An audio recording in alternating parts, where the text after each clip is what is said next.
Hablaremos hoy, atención amigos, de Galeotto Manfredi y Francesca Bentivoglio. ¿Quiénes son? Eso pregunto. Son dos nobles de segundo orden de Italia, de la Italia del siglo XV. Participaron en esta historia que vamos a contar dos señoríos que se trabaron en lucha. Faentinos de Faenza, ahí cerca de Bolonia, ¿no? Faentinos contra bolonieses. Faenza era controlada por los Manfredi y Bolonia por los Bentivoglio. El gobernante de Faenza, allá por 1450, era Galeotto Manfredi. Qué lindo nombre, Galeotto. No se crea. Bueno, para un referido, con un traje a rayas. Bien. Algunos autores dicen que Galeotto era un hombre violento, irritable, brutal, en una palabra, ¿no? Otros destacan sus cualidades. Dice que era un notable orador, un gran astrólogo y un notable jinete. Bueno, por lo cual había ganado varios premios. Premios a la oratoria, a la astrología y a la monta. Ajá. Galeotto se había educado en la corte de los d'Este. Los d'Este, como bien sabemos, dominaban la ciudad de Ferrara. Allí terminó sus días la famosa Lucrecia Borgia, que se casó con Alfonso d'Este, un tipo que no la quiso mucho, no la hizo muy dichosa. Andaba, paradójicamente, en vez de cumplir con el débito conyugal, se dedicaba a trabajar en un cañón. ¿Sí? Es un gigantesco cañón que estaba inventando. Bien, pero no es de este que queríamos hablar, no es de los de este. Allí estudió Galeotto en Ferrara y conoció en esa ciudad a la hermosa Cassandra Pavoni. Muy buen nombre. Muy buen nombre. Hija de un notario, no de un notario, de un notario en el sentido escribanil. Se enamoraron y se hicieron amantes, Cuentan que Galeotto visitaba la casa de ella por las noches, naturalmente, y que el padre de Cassandra, el viejo Pavoni, el chivo Pavoni, sí, estaba al tanto de la relación y se hacía el notario. No la interrumpía, ¿no? El grito de cómo a suceso questo.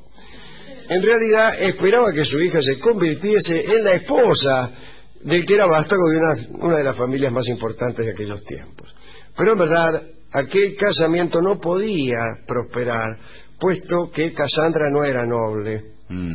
Lo que sí podía prosperar era un amor oculto. Cuando Galeotto regresó a Faenza, Cassandra se mudó a Faenza y se instaló, para disimular esta relación, en el convento de San Maglorio. En el convento Borón Bombón de San Maglorio Borón Bombón. Bien. Galeotto, que era el príncipe de Faenza, la visitaba en el convento y la homenajeaba convenientemente. Cada tanto le hacía algún regalo, incluso a su familia le regalaba puestos de la administración, alguna propiedad, en fin. Galeotto, que era el príncipe, pasó a ser el señor de Faenza con el tiempo y pensó que tenía que casarse. Y empezaron las negociaciones con el señor de la ciudad de Bolonia, que se llamaba Juan Bentivoglio. Tenía una hija hermosa de nombre Francesca. Los encuentros entre las dos familias fueron venturosos y hubo boda. La ceremonia tuvo lugar en Bolonia, hubo torneos, festejos, se levantaron arcos de triunfo, todas esas cosas. Pero el matrimonio no caminó. Parece que Francesca estaba enamorada de Galeotto, pero Galeotto no. Él solo estaba interesado en Cassandra, que lo esperaba todas las noches en el convento Borombombón. Parece que volvía de madrugada Galeotto y Francesca desesperaba de celos. ¿Estuviste con una mujer? Sí, le decía, y él no decía nada. Vengo del convento, le decía. Sí. Estuve orando. Allá por el año 1484, Francesca quedó embarazada, lo que hizo suponer que el marido terminaría su relación con Cassandra. ¿Por qué va a suponer eso? Al contrario. Galeotto no hizo tal cosa. La ignoraba. La ignoraba a su mujer, incluso por ahí la maltrataba porque se molestaba por los celos, se molestaba. Galeotto. Sucedió entonces algo terrible, según cuenta nuestro cronista, que no es otro que Maquiavelo. Mire qué cronista tenemos esta escena. Parece que Francesca decidió, loca de celos, despechada y maltratada, matar al marido. Una medida extrema, Hizo lo siguiente: se fingió enferma. ¡Ay, que estoy enferma! Y mandó a llamar a su marido para que la fuera a visitar a su lecho. ¡Ay, Galeotto, Galeotto! Venía a visitarme a mi lecho. Y en la habitación se escondieron 4 sicarios por falta de uno. Se llamaban Ronchi, Vittori, Ragnoli e Rigo. Qué feo Rigo. Sí, Rigo es feo, ¿eh? ¿Me entendés lo que te digo? Galeotto, que había salido a cabalgar, regresó y subió a las habitaciones junto con un médico. Cuantito llegó a la puerta, Rigo le salió al encuentro, lo saludó y entretuvo al médico. Le dijo: ay, justo, doctor, mire, me anda doliendo qui. Para que Galeotto entrara Solari a la pieza. Cuando Galeotto traspasó el umbral, Vittori se le arrojó encima, envolviéndole el cuello con un panuelo, y empezaron a luchar. Galeotto se defendió de modo notable. Al final eran 4 contra 1, no sé qué habrá sido del médico. Pero Francesca, que estaba en la cama, haciéndose la enferma, como vio que ninguno de los 4 podía matarlo, cazó un cuchillo y lo apuñaló a ella. Dice, a la final... ¡Muchacho! Todo lo tengo que hacer yo. Y así, herido, Galeotto aflojó y los sicarios lo remataron. Una vez muerto Galeotto, Francesca, orgullosa, escribió a su padre para que fuera a hacerse cargo del señorío de Faenza. Y esto fue lo que sucedió. Juan Bentivoglio, que era de Bolonia, ¿no?, hizo que sus tropas llegaran a Faenza, cerca. La ciudad fue ocupada. Le escribieron al Papa y le dijeron: Santidad, Galeotto ha muerto en una partida de caza. ¿De la No caza vaya a o de creer la que caza? lo matamos nosotros. De la caza. Sí, No, caza, de la caza. una partida de caza. Pero las cosas no fueron tan fáciles para la familia boloniesa. Los faentinos, el pueblo de Faenza, se rebeló. Sospecharon que la mina esta había asesinado a Galeotto y quisieron entonces vengarlo.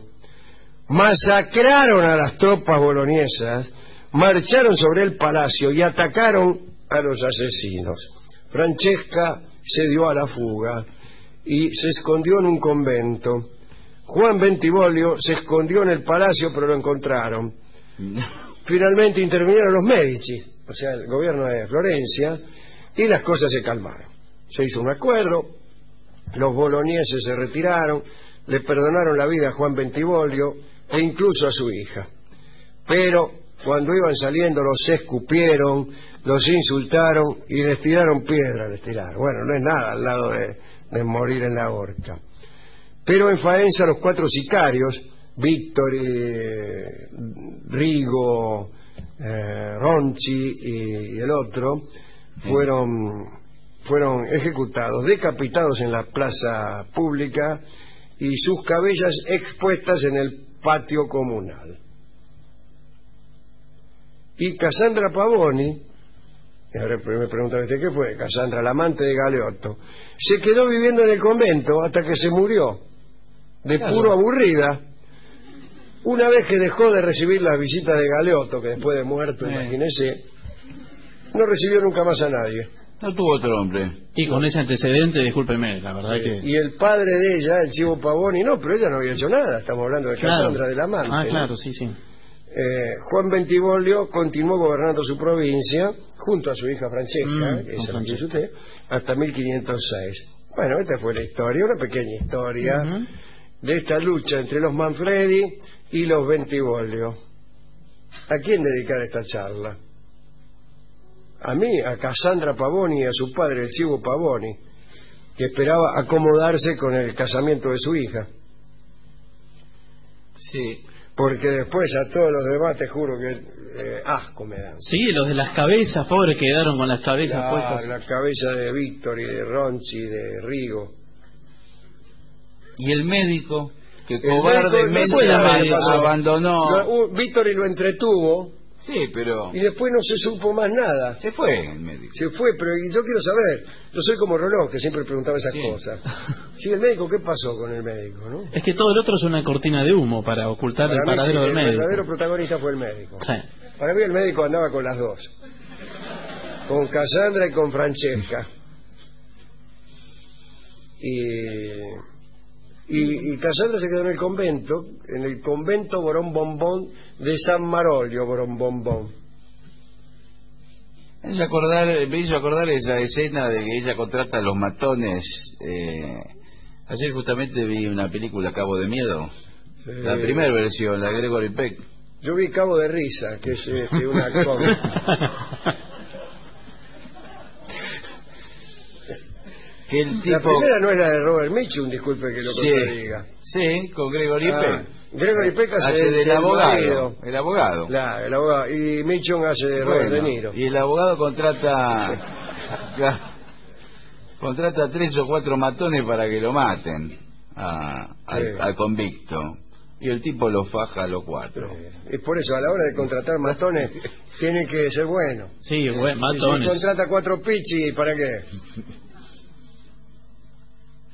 Bueno, hemos ido a la discoteca y contamos esta historia. Lloró el discotecario. Sí, sí.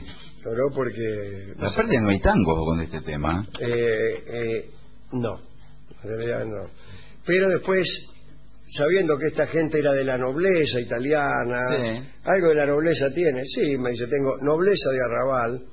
Que está bien, porque después de todo eran nobles, pero nobles de Faenza, no nobles de Roma.